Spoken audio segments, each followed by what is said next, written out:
C'est un roman historique, donc c'est une fiction, mais évidemment, je suis parti d'une documentation très étayée. Et puis, j'ai découvert, en préparant ce livre, que Lounès Matoub avait un ami lorsqu'il était adolescent.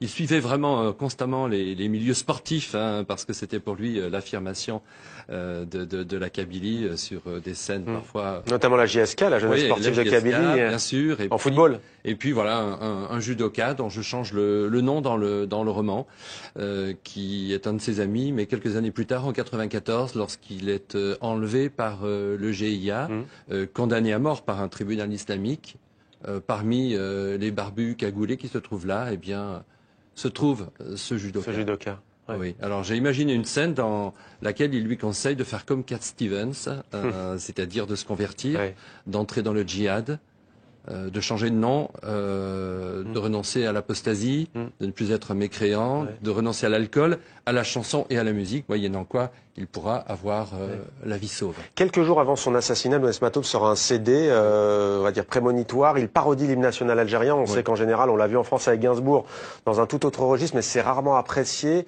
Il est très dur contre le régime en place, très dur contre les islamistes. Est-ce que vous pensez que c'est ce CD qui a causé sa perte? Lettre ouverte haut, 3 points de suspension. On voit sur la pochette du CD à la fois le pouvoir militaire algérien et les groupes islamistes armés. Je pense que peut-être que son destin était déjà scellé, mais en tout cas, c'est la chanson de tous les risques.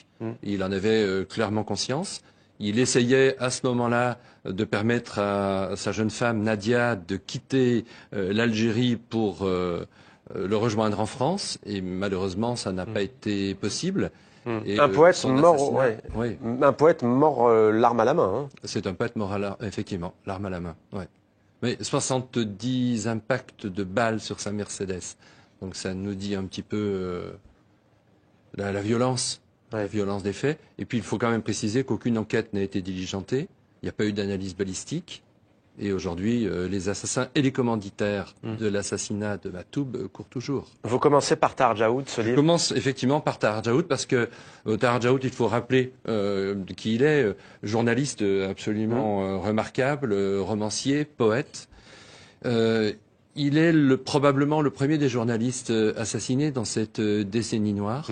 Alors, le roman s'ouvre sur une scène de bonheur familial où la femme de Tahar Djaoud a une place importante, la musique également, et puis malheureusement, il est assassiné sous les yeux de sa femme et de ses petites filles, dans des circonstances qui n'ont pas non plus été élucidées.